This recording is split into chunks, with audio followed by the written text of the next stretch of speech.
torn between creating a membership site or creating a community site for your online training business? Well, in today's video, we're going to take a look at which one is the best one for you and which one is better suited for skyrocketing and growing your training business. Now, the demand for online training education, again, absolutely huge. It's not going to go away.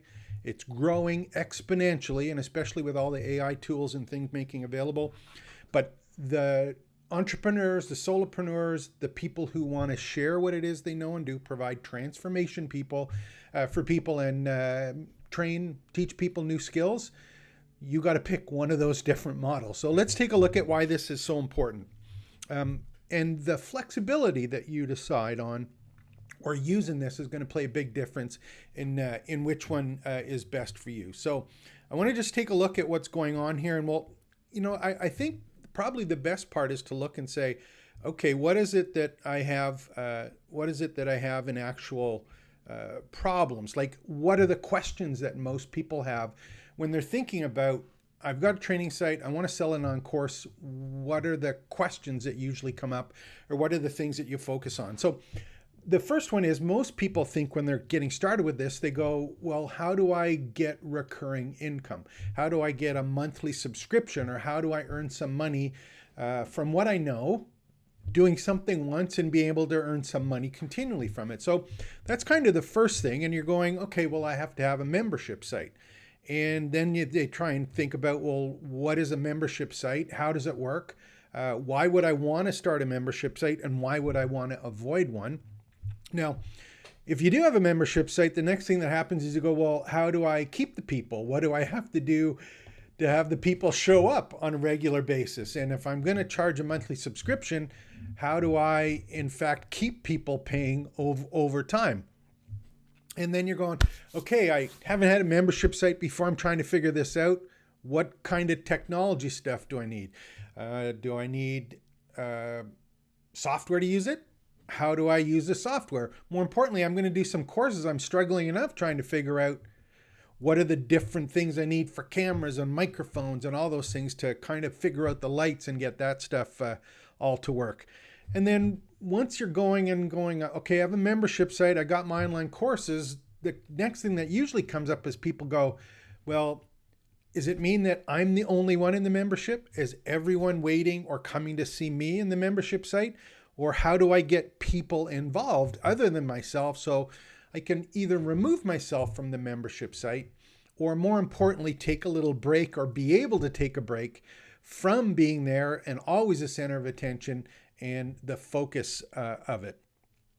The other thing that comes up is, how do I actually start one? How do I launch one? What are the things that are involved for a particular membership site? How do I grow it? So, these are things that are all coming up on top of things just like pricing. What's the content I'm going to add? How do I grow it over time?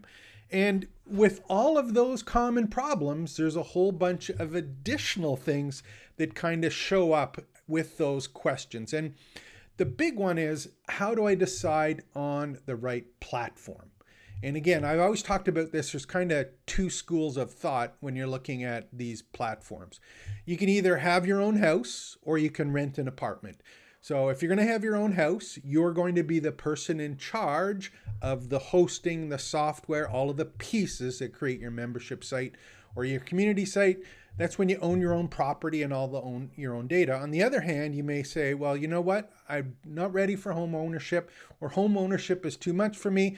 I'm just going to rent a space in an apartment or an office building or something there where it's all taken care of for me. I just have to be there and be involved or add my content and manage the relationship that I'm having in that membership site. So that's kind of the big one. You've got to decide on that and figure out which one is best for you for the goals and the outcomes that you want for your training business, not just for the course, but for the training business. So you got to figure those out, do some work. And then the next thing is you're going to go, okay, well, what is it that I'm going to do for revenue generation? Selling courses is just one kind of spoke on your hub and spoke of revenue generating pieces. So if I'm going to have a membership site, is it about courses? Is there other ways that I'm going to earn money in my membership or as a result of my membership site? So another thing that you're going to run into, so you're going to have to figure out your strategies and just go, okay, I've got my spoke, my training business. What are my hub, the training business. What are these revenue generating spokes I have around it to actually turn it into a business? Remember, you always want to have, in my belief, you want to have a minimum of 3 spokes that are generating revenue from you. Membership site could be one of those, or revenue from recurring income from a membership or community site could be one of those. But if you only have one spoke and a hub, that's very difficult to have a wheel, whether that's a Ferris wheel or a bicycle wheel. You're going to need at least 3 spokes or 3 different ways to bring money into that's going to help you. So you're going to have to figure out what are the different strategies and pieces that I'm going to have to put in there. And then you're going to go and say, man, how am I going to keep people here? If it's a business, am I going to run my membership site for 6 months, a year? Is it part of my training business? Do I want to have my business goal is to always have a training business for the rest of do I want to sell the training business? Do I want it just to make part of something else that I'm doing? What are the other pieces that are there? And then the technical challenges that, the problems that come up, the big one is, how do I manage that? How do I I'm an expert in something. I'm not an expert in management sites or community sites. And in fact, that's where trainingsites.io, that's the service we provide to people who either want to have an apartment that's managed for them or an office building that's managed for them, and or they want their own house, their own training site. We do all of the work for people, and that's part of our Campus Builders program. So those are some of the things that you got to think of, all these tools and pieces that you're there. Content, community, pricing, value propositions. There's just an awful ton of work there. And how do I make it scalable? So, okay, I've got that. I've done my homework. I'm there. I'm figured it out. How do I go and say, you know what? I want to have my training site or a membership site. What's the difference between a training site or a membership site? And this is where you kind of have to make sure that you understand which is which, because deciding on having a training site and supporting it, or a training business, online training business, and supporting it with either a membership site and or a community are 2 different things, and change the way that you create content, that you earn revenue, that you build your courses out. It changes everything on deciding this. So you got to know which one is which and how they apply to your business model. So what's a membership site? And membership sites have been around for a long time. It's not necessarily something that's new. The first one I had was in 2004, which was called My Small Biz University. I still own the domain. And that was all about the courses that we did for people who were getting ranked first on Google, creating multimedia ebooks, doing list building with email marketing. We had all of these courses in a paid membership site. It was $49 a month on a regular basis. So that was a membership site. It wasn't a community per se. A membership site is usually, again, I'm putting these into kind of packages. A membership site is usually a place where there is protected content, and its access to that content is restricted. And that content and or services or resources or information requires a login or some level of access to that content before it can be seen. Now, a lot of times people either pay a one-time fee or a recurring fee, but at the end of the day, they've got to log in, or it's protected content that's there.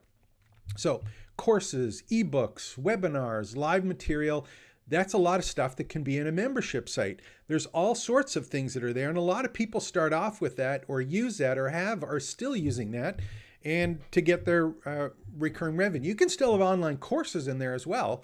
The courses can be static courses, or they can be ongoing courses, and it can be a personalized experience. So what that means to you is if you have a guest in there or someone who's a student, you have a learning track or a path for them to go through the content. So it's a personalized particular setup.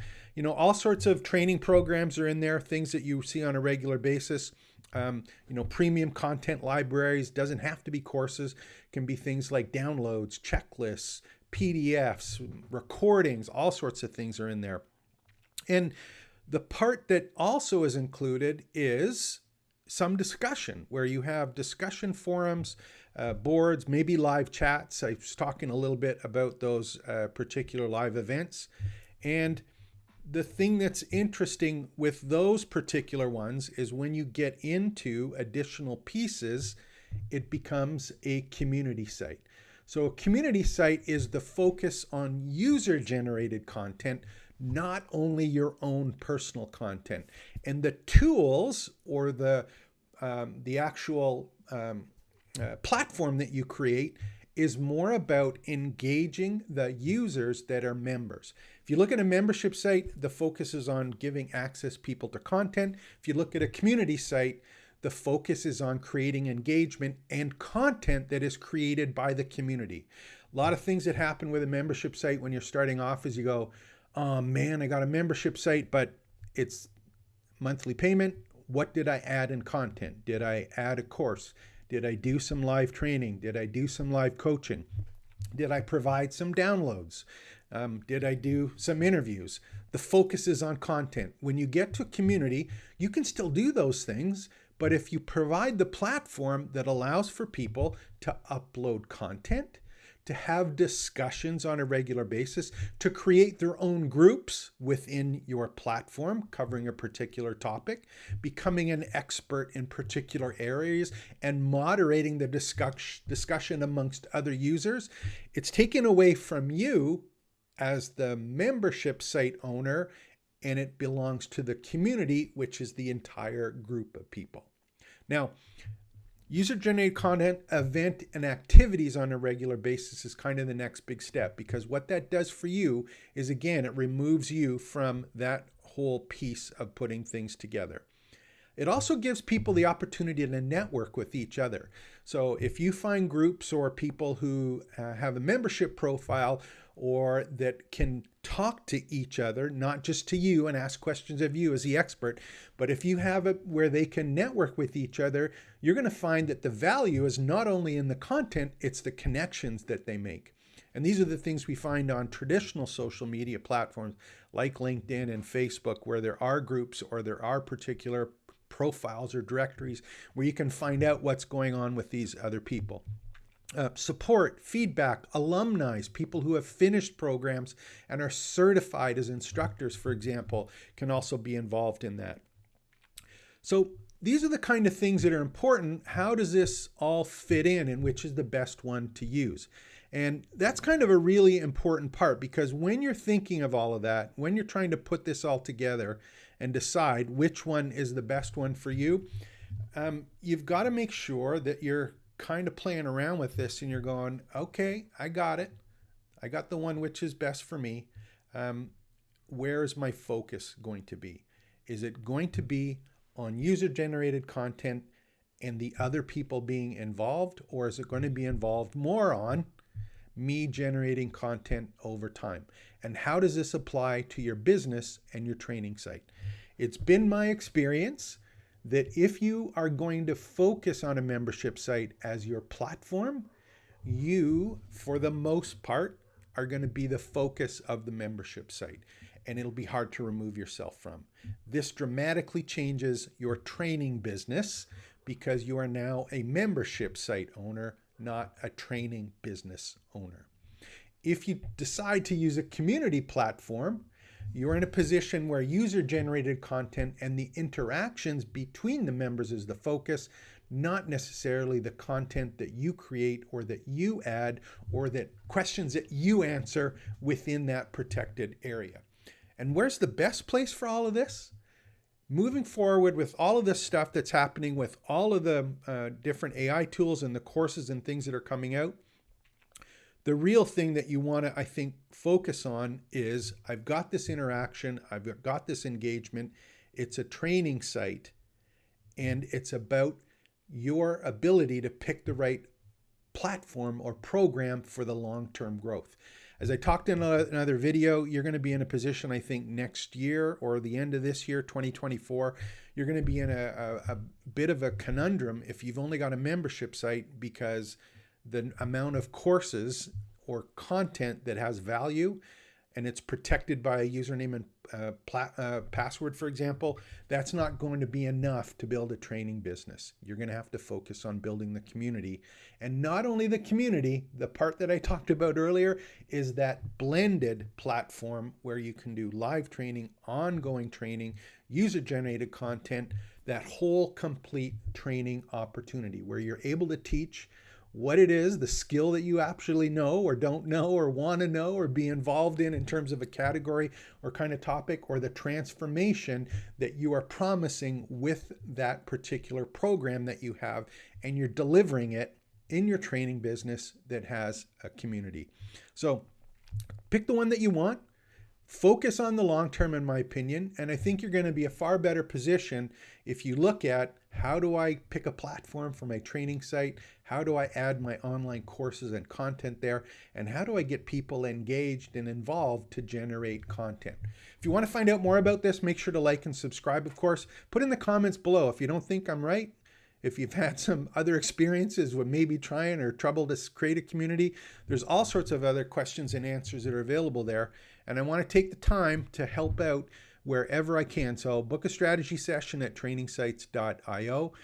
More importantly, if you want us to do this for you and you can just focus on the teaching online part and let us start, build, and grow your training business, we're here to help. So hope you enjoyed this. This is James Maduch speaking. Stay tuned. We'll be back again tomorrow with some more great content.